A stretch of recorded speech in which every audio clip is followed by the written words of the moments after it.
جميعا على تلبية الدعوة بالحضور، ولولاكم ما كانت المحاضرة محاضرة إلا بوجودكم أو ندوة كما يحل لكم تسميتها. نود في بداية هذه الندوة أن أشكر النادي المصري في إدارته وفي رئاسته وفي كل أعضائه على دعوتهم لي وتشريفي بهذه الندوة الكريمة إن شاء الله. أولا نادي زيديد، تحدثت قبل ذلك في النادي المصري في مشاركة مع الدكتور علاء النقشبندي وفي ندوات أخرى وحلقات سابقة، لكن هذه الدعوة لها يعني شيء خاص، أن الكابتن مجدي رمضان دعاني لها منذ شهر، فقلنا نقدم إيه للناس. المحاضرات ليست بالكلام فقط، ولكن أن تكون المحاضرة والندوة تخص زمن معين وموضوع معين يعالج أحداث حالية، ففضلنا أن نؤجلها إلى هذا اليوم لتكون عن موضوع عالمية الحج. سأتكلم عن عالمية الحج قليلا بعد ذلك، بعد أن نحيي كل رؤساء النادي المصري العريق بمعنى الكلمة، والذي تكلمت عنه في حلقة سابقة في التلفزيون المصري، وذكرت هذه الشجرة بالأسماء العريقة، كل الأعضاء وكل الرؤساء الذين دونت هذه المديحة. نشكرهم جميعا ونترحم على من رحلوا عن عالمنا، واستسمحكم أن نقرأ لهم الفاتحة، ومنهم الأخ العزيز رحمة الله عليه حمد خبيري، نقرأ الفاتحة لهم ونتفضل.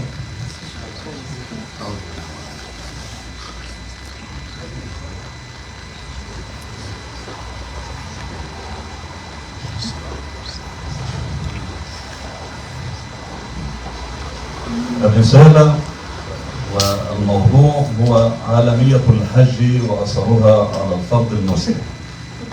هي عبارة عن رسالة ماجستير بتقدير عام ممتاز، وممتاز هذه من الدكتور محمود الأستاذ الدكتور محمود محمد مزروع. إذا كان الكثير منكم لا يعلمه، فهو طبعا من عمالقة الأدب والفكر، وكان عميدا لكلية أصول الدين في جمهورية مصر العربية، وأطال الله عمره، فهو يقارب ما يقرب من 95 سنة إن شاء الله. ربنا يطول في عمره. لما ناقشني هذه الرسالة كل الناس تخوفوا وقالوا لو نجحت بمقبول منه يبقى عديت. فالحمد لله كان في هذه الرسالة يناقشني ويقول فين الولد اللي هناقشه؟ شكرا. لأن ناقشتها عن طريق الفيديو كونفرنس، أولا عن طريق جامعة التضامن الفرنسية العربية بدولة النيجر، ولها فرع يسمى الجمعية الإسلامية العالمية في القاهرة. فناقشني 3 علماء من علماء الأزهر الشريف وهم الأجلاء. تكلم عندما كلمني عن طريق الفيديو كونفرنس، قال أين أنت الآن؟ قلت له في النمسا. فقال النمسا وتعمل هذه الرسالة؟ لم أقل له يعني أنتم مفكرين ان كل اللي في الأرض أو في النمسا هم يعني كذا ولا كذا، لأن هذا أيضا من ضمن الإجابة من ضمن درجات الرسالة. فقلت له كما فعل شيخنا العلامة أحمد ديدات رحمة الله عليه عندما كان يعمل في مكتبة في جنوب إفريقيا، وكانوا يعيرونه بالإسلام لأنه لم ينقذه ويقدم له عملا جليلا، ويعمل كان طفلا ويعمل في مكتبة. فالعلم لا يقف على سن معين ولا يقف على حد معين. وأنصح نفسي قبلكم بالثقافة والقراءة المزيدة لأن رسالة دكتوراه وليست ماجستير هي ليس لها فائدة إذا كانت كتاب فقط أو مناقشة. هناك رسائل كانت تؤخذ بدرجة مقبول، والآن له كلمة مقبول، يعني في كمان أقل من مقبول، نجح منكشف. والحمد لله الآن طبعا رسالة الدكتوراه من 4 سنوات، أنا خلصتها 400 صفحة، الاستقامة وصراع الشخصية المسلمة في الغرب، نوقشت 5 مرات ومشكلة تشكيل حرفي، لكن القدر لم يسعفني في إتمامها قبل أن أجري 4 عمليات جراحية في هذا العام في سنة 2020. الموضوع يعني بتبحر معكم قليلا. هذا كتاب جمعته من الصحف والمجلات عندما كنت أقرأها منذ 25 سنة، كتاب في الأدب والفكر والثقافة. فلو أي إنسان قرأ وعمل أبحاث، وعندما يعمل الدكتوراه وخاصة لأبنائنا وبناتنا، الدكتوراه ما هي إلا موسوعة ثقافية تجعلك تقرأ وتكتب بإذن الله. نرجع لموضوعنا العالمية. ما هي العالمية التي تشغلنا بها ليل نهار؟ العالمية عندما طلبت أن أعمل رسالة ماجستير قال لي رئيس الجامعة: عالمية الحج وأسرار على الفرد المسلم. فقط ظللت طيلة شهر أفكر ما هذه العالمية ولماذا قبلتها منه دون أن أناقشه. علماء أجلاء والخوف جعلني أرتبك، كيف أسأله سؤالا ربما يكون بسيطا فأكشف عن ضآلة علمي وقلة حيلتي. فسألته بالتليفون ما هي العالمية، لأن هناك 163 رسالة عن الحج قبل هذه، ما فيهم رسالة تحمل العالمية. فقال لي العالمية في كلمة الناس فقط. وبحثت وجدت أن الرسالة لابد أن تبدأ بالآية الكريمة: وأذن في الناس بالحج يأتوك رجالا وعلى كل ضامر من كل يأتينا من كل فج عميق. هذه مفتاح الرسالة. هو قال العالمية في الناس وأذن في الناس، هنا ظهر البعد. الرسالة تأتي للناس يبقى عالمية، والبعد المكاني هذا يعد من الأماكن والانتشار، وعندما يكثر الانتشار تقصر معه وتتعدد اللغات، يبقى أصبحت عالمية بمعنى الكلمة. طيب، ظللنا نبحث عن العالمية، وجدنا أنها يعني الموضوع طويل، ولكن أنا سأبسطه عليكم ونتكلم مع بعض. القراءة دايما تمل الإنسان، فلابد أن نتناقش في الحوار. العالمية وجدتها عندما بحثت، وجدتها في حج آدم عليه السلام. عندما هبط آدم من السماء نزل في أرض الهند. نحن العرب دائما نحب أن نقول نزل في الجزيرة العربية ونزل في كذا وكذا. آدم نزل في الهند، بالتحديد في سرنديب. سرنديب الذي نفي إليها الشاعر محمود سامي البرد. عندما هبط آدم من الجنة أخذ معه من ورق الجنة ومن ثمرها. الورق يقال أنه ورق التين، أنه عريض، والثمر. وهبط في أرض الهند. هنا نركز مع بعض قليلا. هبط آدم وحواء، فلماذا آدم بالتحديد في الهند ولم تذكر حواء إلا في النهاية؟ لما أخذ معه من ثمر الجنة ومن ورقها، لأن السوءات ليست سوءات وهي في الجنة، السوءات هي العورات. وعندما بحثنا في العبارات وجدناها أنها كل ما تخرج الإخراج، عملية الإخراج، هذه عورات. لذلك رحمة الله عليه الشيخ الشعراوي قال الأنف عورة لأنها تخرج، ولكن الله سبحانه وتعالى كرمها لأنها في الجبهة الشريفة التي تسجد لله سبحانه وتعالى. يبقى إذن يكرم الشيء بتأدية فعله. على سبيل المثال، وحجر يرمى وحجر يقدس، وكل الحجارة في الآخر هي أعبد لله من البشر. يبقى إذن عندما يقولون لنا المستشرقون لماذا تقدسون الحجر أو تسجدون للحجر أو تقبلون الحجر الأسود، هذا تقديس من الله سبحانه وتعالى، لأن الله قال ذلك ففعلت ذلك.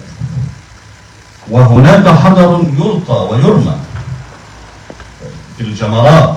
يبقى إذن القدسية ليست في الحجر لذاته، وإنما لتنفيذ أمر الله سبحانه وتعالى. فلما نزل آدم، وأنا أرجح بأن ثمار الدنيا الفواكه من ثمار الجنة، إلا أن ثمار الجنة لا تأسم وثمار الدنيا تأسم لكي تنتهي وتصير تتحلل. لذلك في الهند من الغرابة في هذه الرسالة أن في الهند المكان الذي هبط فيه آدم جاء ماشيا من الهند إلى مكة، وكانت تبلل الأرض تحت قدمه. كل هذا الكلام الذي أذكره موجود في الرسالة وموثق بأحاديث وآيات.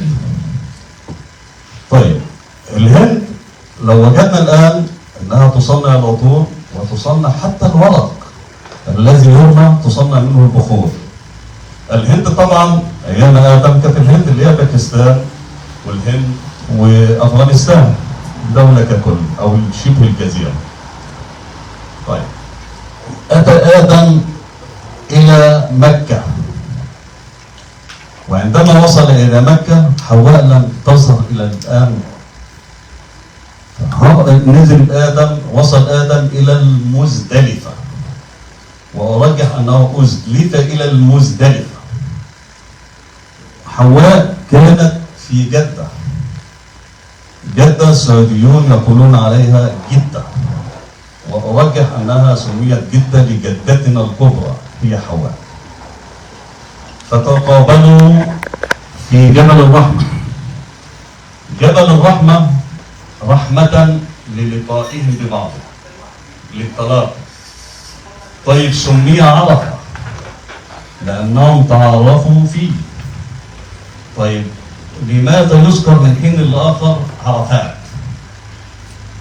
يبقى الرحمة لتلاقيهم وعرفة لتعارفهم. طيب، وعرفات، عرفات هو موضع اللقاء، قطعة الأرض اللي تقابلوا فيها تحديدا تسمى عرفات، لأن عرفات اسم الموضع، والحج في الحديث الشريف الحج عرفة. فحج آدم هو وحواء عندما تقابلا. طيب، هنا قصة طريفة. الرسول صلى الله عليه وسلم كان يدعو الله سبحانه وتعالى، وهذه بشرى للظالمين يعني يفرحوا،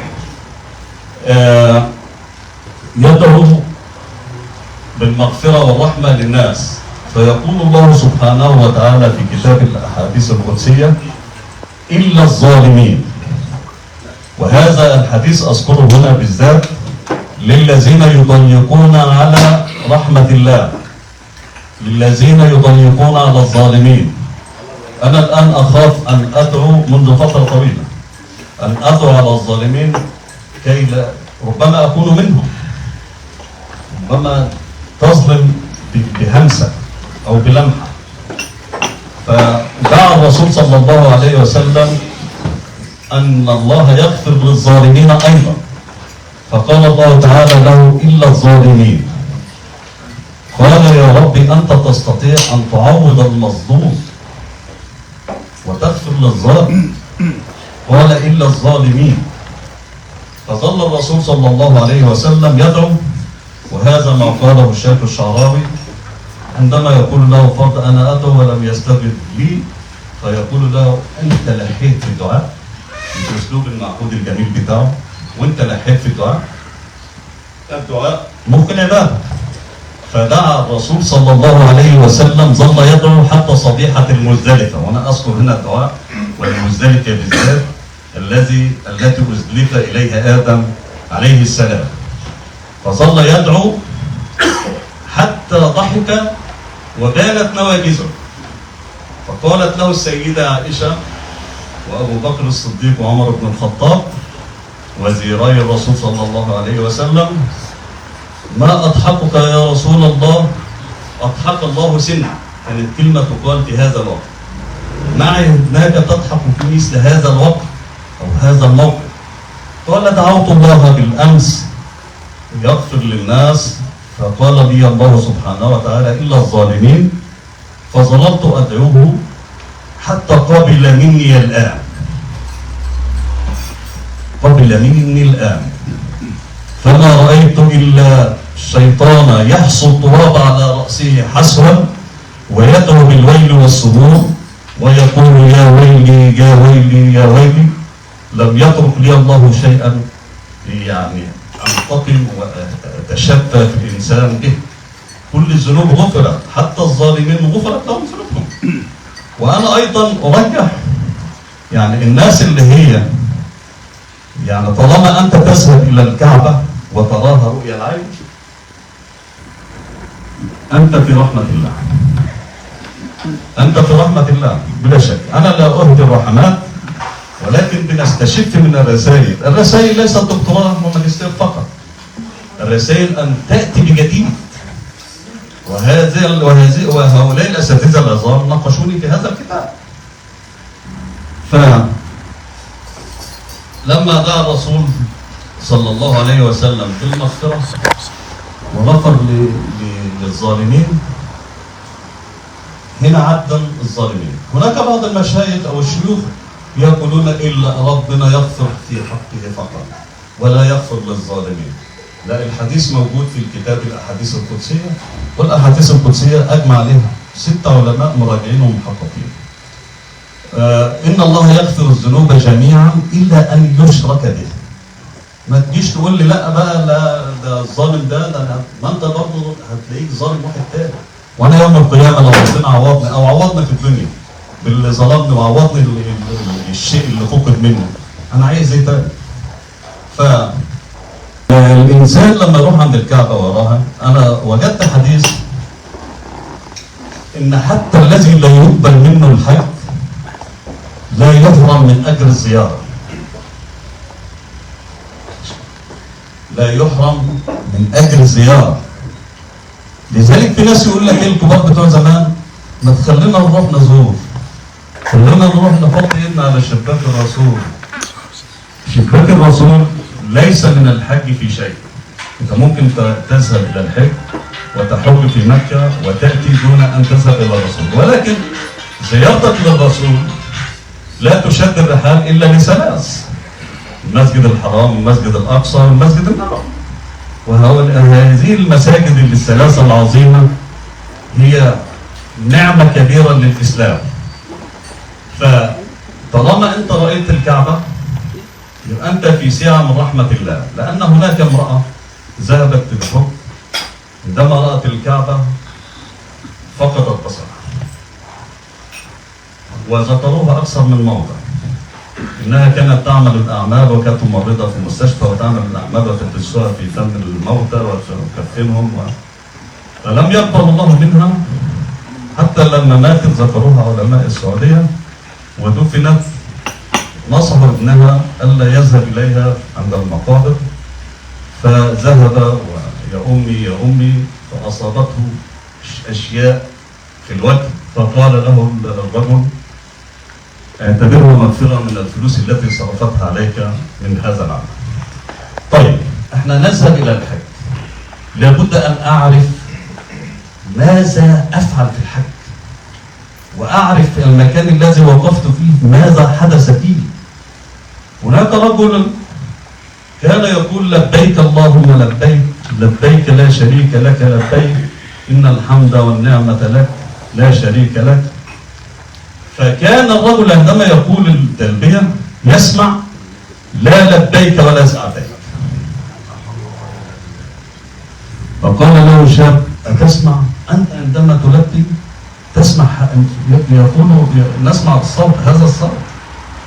قال له نعم، أنا أحج منذ 40 عاما وعندما ألبي أسمع هذا الصوت. فقال له وتحج؟ هنا الفكر الإسلامي موجود اهو. أنا أظن أن الله قد غفر له في هذا الوقت. قال له وإلى من ألجأ؟ وإلى من ألجأ؟ أنت تدخل الجنة بكلمة، تدخل في معية الله بكلمة، والرحمة ما هي إلا كلمة تشملك، تعفو عنك، تغفر لك. العفو والرحمة، المغفرة شيء، أما العفو مسح الذنب من الصحيفة. المغفرة يغفر لك وتظل السيئة في الصحيفة. أهو أعمالك يعني، بس إحنا غفرنا لك. العفو تمحو الصحيفة بيضاء، فإنك عفو حليم تحب العفو فاعف عنا. فإذا هذا يحدث ببركة الحج والذهاب إلى الحج. طيب هناك عندما حججت في عام 2008 كان هناك مطوف من السعودية يقول لنا عند مقابر شهداء أحد ادعوا لشهداء أحد. قلت له ماذا تقول؟ قال ادعوا لشهداء أحد. قلت له ادعي لنفسك تكون زيهم. أنت عارف شهداء أحد عملوا إيه؟ شهداء أحد عندما استشهدوا جعل الله أرواحهم في حواصل طيور خضر تطوف حول عرش الرحمن. فلما رأوا من النعيم ما رأوا قالوا ألم يكن فينا من يذهب إلى أهلينا فيبلغهم عنا ما نحن فيه من نعيم؟ قال الله سبحانه وتعالى لهم وهو يسمعهم أنا سأبلغهم عنه.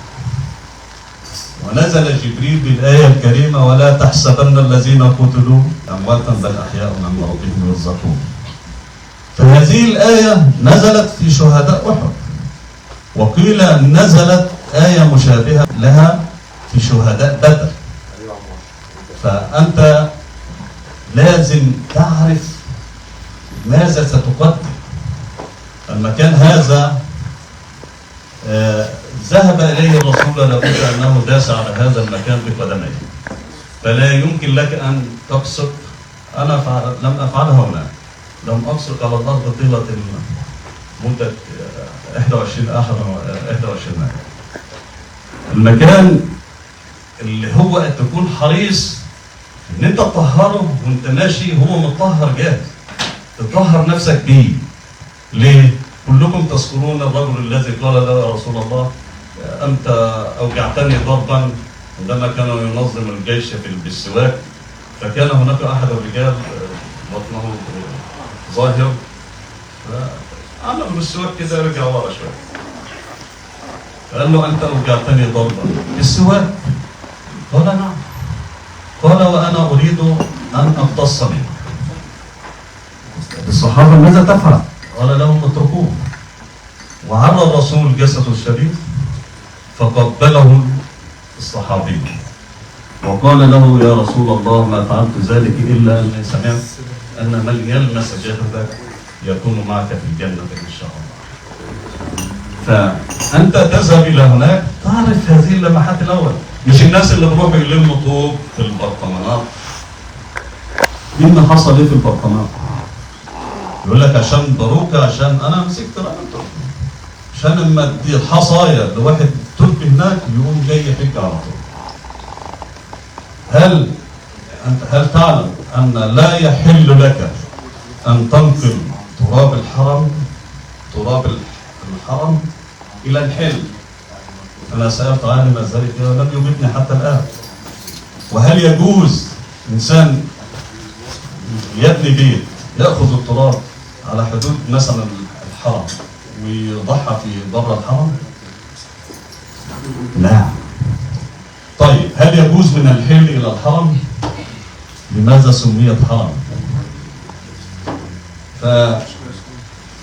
لذلك يوم القيامة، قبل يوم القيامة من علامات الساعة عندما تسود القلوب ينزع القرآن من الصدور. ينزع القرآن من الصدور. يجوا يقول لك ايه، طب هنشوف القرآن موجود في المصحف، يلاقي المصحف كان محي تماما عندما يترك الناس القرآن. يقول لك والله انا حافظ القرآن، والله انت ما انت حافظ قرآن. ربنا قال على نفسه إنا نحن نزلنا الذكر وإنا له لحافظون. ربنا هو اللي حافظ. طيب أنا يا أخي تظهرت القرآن. لا أنت ما تظهرتش، وأنت جبت كربون وشفيته. طب أقول إيه؟ أنا وعيت القرآن. يبقى الوعي القرآن في نفسي وحافظ عليه. طيب هنا في هذا الوقت ستهدم الكعبة بعد نزع القرآن من الصدور ومن المصاحف، وتهدم الكعبة على يد ذو السويقتين. هذا أفلج القدمين من أرض اليمن يأتي في آخر الزمان ويصعد على الكعبة ويهدها طوبة طوبة. هنا الغريب وجدت في ان عندما يهدوا الكعبه يلقى الطوب بتاعها في البحر الاحمر في جده على بعد 140 كيلو. لماذا؟ سالت في الازهر على هذا العمل، لم تاتيني اجابه بعد. فانا اخمن ان طوبه الكعبه ربما تلقى في البحر الاحمر، لا تلقى على الارض، ربما لتعقم، ربما البحر طبعا مالح. فهذه ما يحدث عند يوم اقتراب الساعه. طيب تخرج نار من قعر عدن تسوق الناس الى ارض المحشر. والدابه، قصه الدابه، ما يحزنني ان عندما النار تسوق الناس الى ارض المحشر فين؟ في سوريا، في بلاد الشام. كل اثنين يركبوا يتبادلوا في دابة، واحدهم يركب والاخر يجري. ما احزنني كثيرا عندما وصلوا الى المدينه مقابل المسجد النبوي الشريف، قال واحد من الناس، قال لي جدي كان يذكر هنا لا اله الا الله. لم يستطع ان يقول كان هنا مسجد الرسول، كان يذكر هنا، كل اللي فاكره كان يذكر هنا لا اله الا الله. طيب نيجي بقى للعالمية. تكلمنا نبذة سريعة. العالمية طبعا ذكرناها في نقاط معينة، ومن ميزة العالمية انها تتجدد. العالمية قسمناها ل3 مراحل. المراحل العالمية قسمتها بفضل الله الى المرحلة الإبراهيمية. خليكم معايا، المرحلة الإبراهيمية أو الحج الإبراهيمي، كلكم تسمعون عن الحج الإبراهيمي، والحج المحمدي، والحج واجعل أفئدة من الناس تهوي إليه. هذه اكتشفتها بفضل الله، وتحدث عنها العلامة رحمة الله عليه الشيخ الشعراوي، لأن هوى القلوب تهوي، فسرت اللغة اللغوية تهوي تسقط، تلقى في هوى، في هيف عليه زي ما بقولها بالعامية. فالحج الإبراهيمي خلصنا من حج آدم. حج آدم، لما حج آدم في سلسلة حج الأنبياء، آدم كان أول البشر. حج آدم إذن حج أول إنسان، وكان نبيا حج أول نبي، وكان رسولا حج أول رسول. يبقى آدم أول واحد في سلسلة حج الأنبياء. إلى أن وصل إلى الحج المحمدي وهو آخر نبي محمد صلى الله عليه وسلم. طيب في أحاديث كثيرة في عالمية الحج بخصوص الحجاج الأنبياء.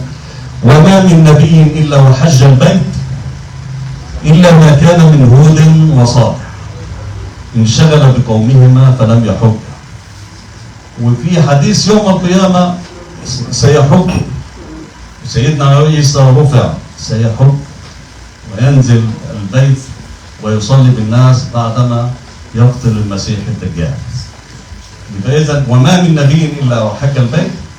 طيب الأنبياء سئل النبي صلى الله عليه وسلم عن عدد الأنبياء فقال 125,000 نبي. 125 وفي رواية 124,000. الأحاديث في العدد بالضبط ليس هناك حديث صحيح، ولكن على وجه التقريب العلماء قربوها إلى الأنبياء 114,000 من الأنبياء و314 من الرسل. طيب هؤلاء لم يذكروا لنا في القرآن. القرآن ذكر 25 نبي ورسول، وذكر منهم وركز على ال5 أولي العزم. طيب العالمية لما تيجي للنبي كان حج آدم وحج شيس وإدريس، وإدريس كان النبي السادس في الأنبياء، وحجت حواء. الملائكة قالت له ماذا تفعل يا آدم؟ قال أحج البيت. قالوا بر حجك يا آدم لقد حججنا قبلك ب2000 سنة. طيب يبقى إذن قبل آدم كان في حج الملائكة، وبوأ ربنا سبحانه وتعالى البيت مرتين لآدم وإبراهيم. يبقى إذن اللي بنى البيت الملائكة. طيب في أحاديث كثيرة أهبط الله سبحانه وتعالى البيت وكان يقوطة حمراء. خلق الله البيت قبل أن يخلق الأرض ب2000 سنة، وكان ربضة بيضاء فدحيت ثم دحيت منها الأرض أيام كان عرشه على الماء. هذه الأحاديث والتي يجب أن تحقق. أيام كان عرشه على الماء، عرش الرحمن الآن على الماء أيضا. عرش الرحمن على الماء أيضا في السماء السابعة أسفل العرش المية. هذه الماء ذكرها الرسول صلى الله عليه وسلم بأن عمقها مسيرة واحد نزل فيها مسيرة الغاطس فيها 500 عام. هذا عرش الرحمن، وعرش الرحمن فوق الكون. طيب إذن لو ذكرنا الأنبياء هل حجوا كلهم جميعا؟ فنترك هذا الجزء ونركز على أولي العزم، 5 أولي العزم. لماذا لم تأتي الرسالة قبل إبراهيم؟ ما كانش فيه نص شرعي بعرف اليوم، ما كانش فيه دستور وفي وثيقة إنك تقول الحج أنت ملزم بيه. كان في ضوء أخر، حج من باب الله. طيب طب لو حج آدم، هل كانت حج آدم عالمية؟ ما هو آدم وحواء كانوا 2 هما سكان العالم عالمي، بس ما كانش فيه انتشار، كانوا في مكان واحد. طيب أيام نوح لماذا الله سبحانه وتعالى لم يأمر نوح بالآذان في الناس؟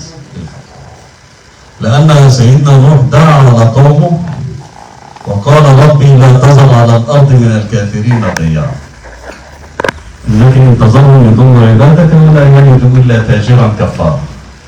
فالقصة معروفة، وغرقوا جميعا ولم ينفذ منهم إلا 80 حجا 80 فردا ركبوا السفينة.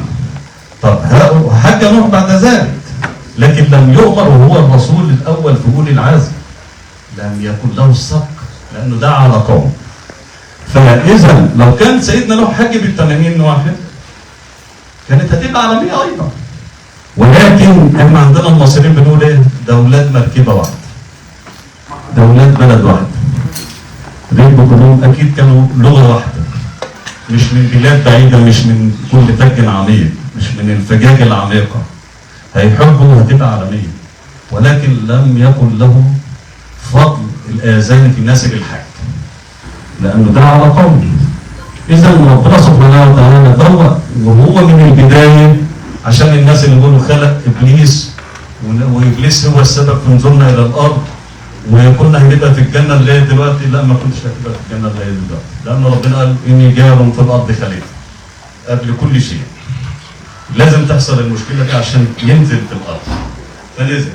الفرق بين إبليس وآدم، الاثنين عصوا، لكن آدم تاب واعترف بذنبه فتاب عليه. وهذا الفضل اللي هو يمثل الآن عندما يخطئ الإنسان يعتذر. الاعتذار كلمة جميلة تمسح. طيب، إبليس تمسك وقال إني خير منه، خلقتني من نار وخلقته من طين. ما الذي أفهم إبليس بأن هناك تفاضل بين الفلزات والمعادن؟ من الذي أعلمه بأن الطين أسوأ من النار؟ هل كان مدرس كيمياء ولا فيزياء؟ لم يكن يعلم ذلك، ولكنه العناد والكبر. فالمهم وصلت الحاجة إلى سيدنا إبراهيم وقبلها إبراهيم وبوأ له البيت. البيت كان طمر. أيام حصل طوفان نوح عمت الأرض كلها عمها الغرق وانتهت معالم البيت. البيت ما بقتش، رفعه الله إلى السماء. فلازم نعرف أن البيت الحرام ليس من الأرض، والحجر الأسود ليس من الأرض، والحديد الذي فيه بأس شديد ليس من الأرض، من الجنة. والجبال كانت الأرض مخلوقة دون الجبال، أرساها بالجبال. هناك من الجبال أوتادا، جبل عمقه جذره في الأرض. قال أن جذر الهرم بتاع الجبل وقبله جذر تحت في الأرض. هناك جبال عمقها 85 كيلو متر في الأرض. لذلك دي أوتاد.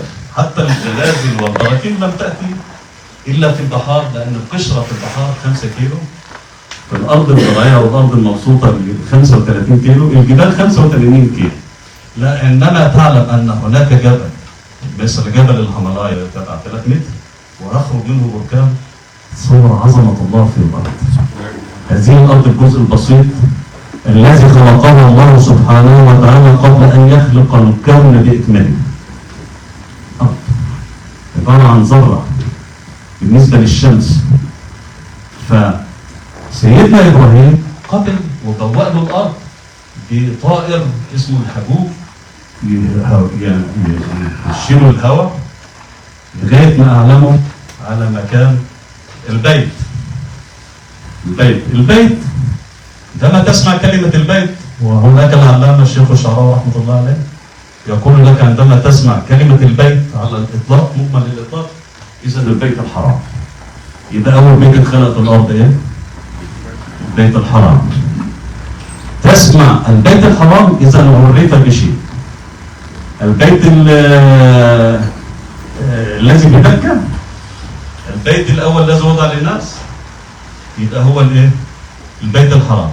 طيب الجماعة اللي يقول لك إحنا رايحين نحج مش رايحين نصلي، بنشوفهم هناك. النبي بقى ارمي الجمرات بتاعتي. يا عم الحج هو الصلاة في البيت الحرام. الحج معناه هناك معنى لغوي ومعنى اصطلاحي. الحج هو أن تحج البيت، تذهب إلى البيت، مسكت البيت كده بقى حجة ليه. لذلك تسمع الناس الكبار يقولوا ايه؟ والنبي اللي حطيت ايدك على الشباك، والنبي اللي انت اتمليت بنوره، والكعبه اللي انت مسكتها، ويطلعوا على بعض ويموتوا بعض عشان يطلع على الكعبه، وانت راجع والله رايته بعيد يمشي على اكتاف الناس. هذا حج مقبول. اذا البيت، قالوا البيت هو المسجد الحرام، ليس المسجد الحرام. البيت هو الكعبة، ليست الكعبة. البيت هو ايه؟ البيت هو المكان اللي نزلت فيه الياقوتة الحمراء في الأرض. لذلك هي أسنان، كانت معمولة على أسنان الجبال، الحجر منهم يقول لك يعادل كام 30 كيلو 1000 كيلو. أصنام، بدليل أن البيت ليس الكعبة. بدليل إيه؟ أن الكعبة تعدد بناء الكعبة إلى 12 مرة. من أول آدم اتبنت أيام الرسول لما دخل قبل ما يبعث، لما قال لهم ضعوا رداء أحدكم كل قبيلة تشيل من ناحية. وآخر مرة بناها الحجاج عبد الله بن الزبير. أما التجديدات الآن ليست من بناء البيت، تجديد. طيب هذا البيت الذي فيه ماء زمزم أيضا من عالمية الحج. فالبيت هو المكان الكعبة، والكعبة اعتبرناها البيت هي الغطاء للبيت. طب والحوالين الكعبة ساحة الحرم، ساحة الحرم. طيب هناك أحاديث كثيرة جميلة، وأنصحكم بقراءة كتاب أخبار مكة للأزرقي، 1170 صفحة. في أحاديث جميلة وصحيحة فيها مثل هذه الأحاديث. الساحة التي تطوف حولها، حول الكعبة، مدفون فيها 90 نبي. المكان اللي انت بتدوس عليه برجليك وبتطوف عليه ده مدفون فيه 90 نبي. كانوا عندما يرتضون من أقوامهم والدنيا تضيق أمامهم يذهبون إلى الكعبة، يموتون هناك، فقبروا. وصلى في مسجد الخيف 90 نبي، 75 نبي. طيب آدم كان بيعمل ايه في الخيف؟ كان بيحج. الأنبياء ده كانوا بيعملوا في مسجد الخيف، كانوا بيحجوا. طيب هناك عشان تبقى عارف انت رايح تعمل ايه بالظبط، المكان الجزء اللي مقطوع من الكعبة، السنة تصلي ركعتين تطوف البيت، ده سنة المسجد بيت الحرام. البيت الوحيد في العالم صلاة ركعتين فيه هي الطواف. هنقول ليه مركز على الطواف؟ الطواف مرتبط، الطواف هو سنة الكون. هنجيبه لأن ناس سألوني قالوا ليه عقارب الساعة بتدور عكس الطواف. هنقول ماشي. فالحجر اللي مقطوع من الكعبة، لما سألت السيدة عائشة الرسول صلى الله عليه وسلم، وكانوا بيجمعوا الأموال عشان يبنوا الكعبة، فلم تكفي الأموال لبناء الكعبة بالكامل، فاقتطعوا هذا الجزء. هذا الجزء الذي يقرأ عبد الله بن عباس كان يقرأ أن يسمى بالحطيم. هذا الجزء به مدفون فيه أيمات سيدنا إسماعيل. من هم الأيمات؟ هم بنات سيدنا إسماعيل التي متن قبل أن يتزوجن، ماتوا قبل الزواج. الأيم الذي يموت قبل الزواج، والأيمة التي تموت قبل الزواج، مدفونين في هذا الحجر. مر أيام كان هذا الحجر اسطبل خير. طيب في هذا المكان المقدس ما بين الصفا والمروة زنى فرد بأخرى في هذا المكان، حتى كانوا يسموها في الأفلام نائل ونائلة، يعني اسمه دائما ينسى، ربنا بينسيه. وضعوهم وانصلبوا من سخط حجارة، فتركوهم عند الصفا والمروة. لازم لما تروح عند الصفا والمروة وتبص على الحجر اللي عاملين حوالي ازاز، تعرف ايه القصة اللي كانت هنا. تركوه لكي يكون عبرة لمن لا يعتبر. مع الوقت، مرور الوقت، هنا التماثيل بتأخذ الحرمة.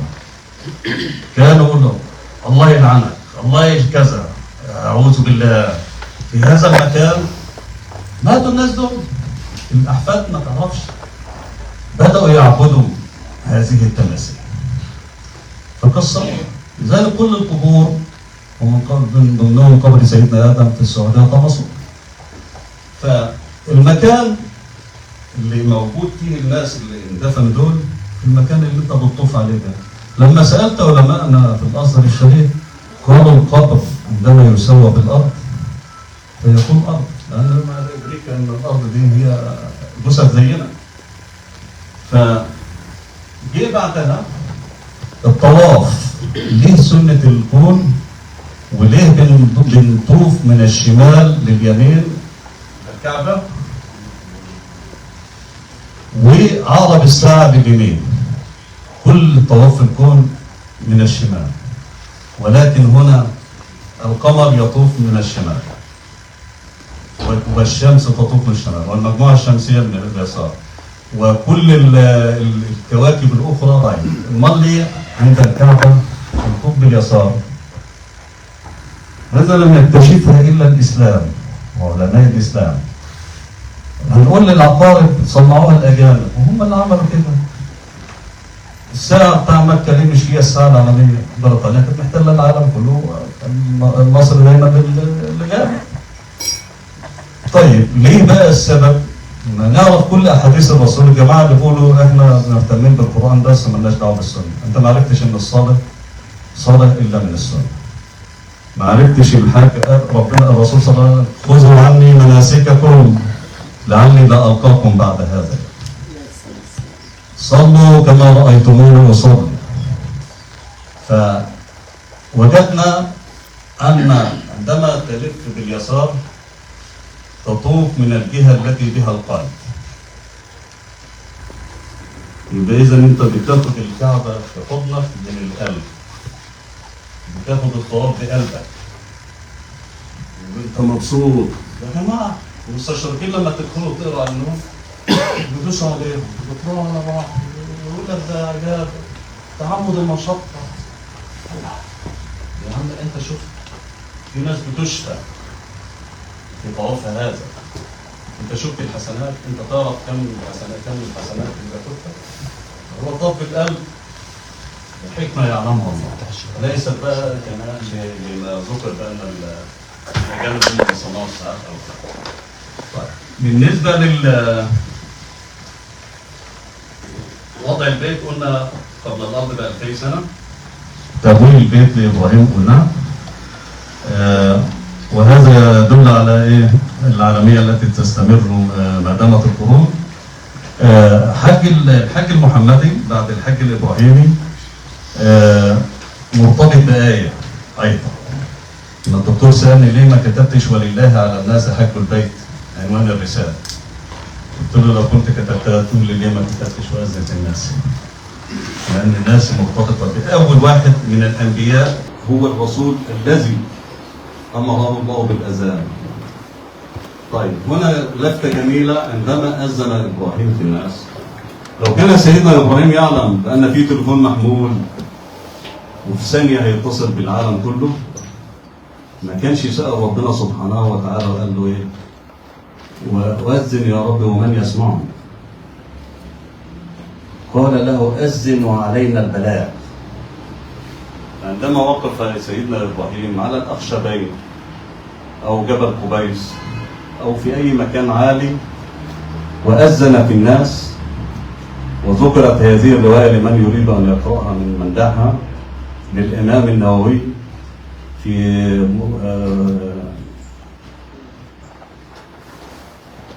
الصحيح المسلم، وذكرها الشيخ الشعراوي.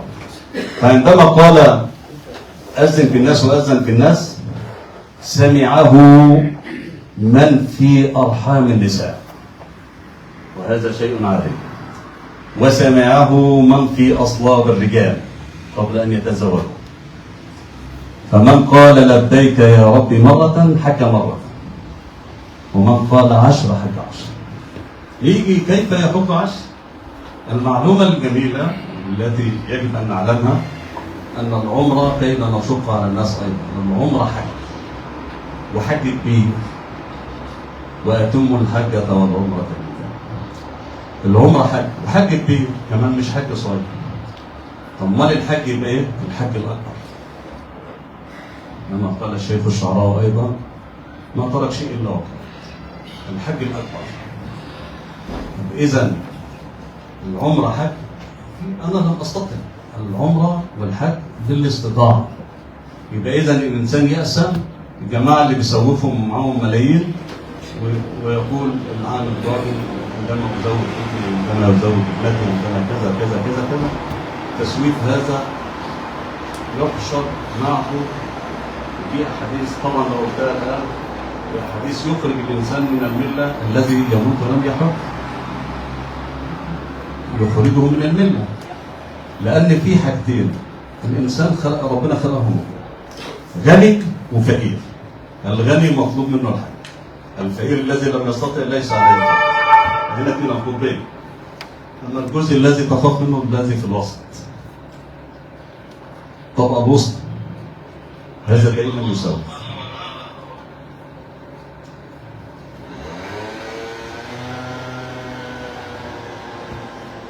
علم الناس طبعا إبراهيم هو من أول من أعاد البناء. إبراهيم لم يبني البيت، بنته الملائكة،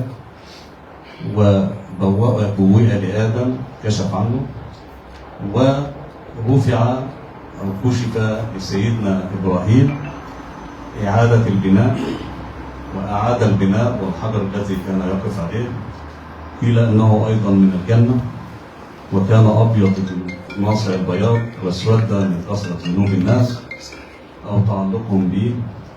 الأعمال الشركية التي تفعل عند الحرم هذه ليست جائزة. لا أتعلق بستائر الكعبة، ليس معناها أن تتعلق بستارة في الكعبة وتشد فيها تلمس الكعبة. الآن يفكرون أن يبنون سورا حول الكعبة حتى لا تلمس الزحام. طب الحجر الأسود كان بحجم كبير، سرقوه القرامطة وظل عندهم 20 عاما، وقيل 22 عاما عند القرامطة. سرقوه، كان كبيرا، لم يبقى منه إلا بعض الحصوات. هذا الحجر عندما نقل من مكة على الجمال ظل طيلة شهر كامل حتى وصل إلى البصرة، وكان كل يوم يموت جمل بالليل، يموت الآخر بالصباح الذي يحمل الجمل، إلى أن وصل أن افتقر المكان وكانوا يأكلون ورق الشجر. فقال لهم أحد الصالحين: ردوا الحجر إلى مكانه. قالوا: أنت تعلم أننا مدة شهر ولقينا من العذاب. قال لهم: ردوا الحجر. لما ردوا الحجر أخذ أيام قليلة، كانت الجمال تسرع. فالحجر الأسود من الجنة، الحجر اللي أخذوه تركوا الأجزاء البسيطة. هذا الحجر مكانه في الكعبة فايدته إيه؟ هذا الحجر عندما تحف وتطوف وتنوي الطواف يعلم فيه الأشعة الزرقاء، يعلم بمجيئك. ربنا سبحانه وتعالى يرسل الأشعة بتاعته فتلاقيه بصمة يشهد لك يوم القيامة. عندما تلبي يشهد عليك من في السماوات والأرض. الرحلة ليست رحلة عادية.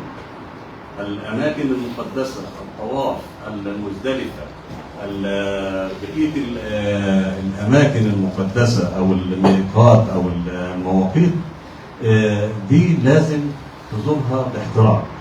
طيب، موضوع الحج والرسالة بتاعتك، الهدف من هذا الموضوع إيه؟ هو توضيح عالمية الحج التي استنبطت من الكتاب والسنة والدراسات السابقة. هنا وترتيبها ترتيبا تاريخيا ما أمكن. هذا الذي ذكرناه الآن. حج إبراهيم، الحج المحمدي. طب حجة سيدنا محمد وصلت كان بقى في الوقت ده؟ زادت 140,000 وذكر ما فوق 100 في زمن كانت فيه المشقة وزمن الرحلات بالمراكب وبالبواخر، ولم يكن هناك وسائل اتصالات. كانت هناك الحج الذي كان يعود إلى بيته كان يعتبر مولود. كانت الناس قطاع الطرق كانوا يموتون في الطرق وفي الحج. أما الآن الحج ساعتين ويومين، والحج سياحي. لذلك الناس اللي بيقول لك احنا رايحين نكسب وتتريق على الحج، تغسل ليه؟ تغسل ليه؟ انت رايح تقضي فريضه، ولو كان الحج الاول فريضه، الحج الفريضه انت رايح تقضي فريضه. الحج هو الركن الخامس في قواعد الاسلام، وهو الشامل لكل قواعد الاسلام. الحج ان تحج البيت كما قلنا، وان تصلي في البيت الحرام البيت الاول. هناك احاديث قال الرسول صلى الله عليه وسلم: صلاتي في مسجدي هذا تعدل 1000 صلاة فيما سواه، وصلاة في المسجد الأقصى تعدل 500 صلاة فيما سواه، وصلاة في المسجد الحرام تعدل 100,000 صلاة فيما سواه. الجماعة الذين يذهبون يمينا ويسارا ويعيشون فسادا في الأرض ولا يصلي، أنا منهم يعني. يقول لك أنا ديتها أروح أحج حجة، صلي الصلاة الواحدة 100,000 صلاة، تعمل لها حوالي 54 سنة. هل ضمنت إن أنت تروح تحج؟ هل علمت أنك من الذين يحجون البيت أو وتحج وتقبل؟ لازم تكون الأموال الحلال. طيب، حج البيت فريضة على الناس ما دامت الحياة وتوفرت الاستطاعة. وجدنا في الحج، في علامية الحج، كلمة الناس.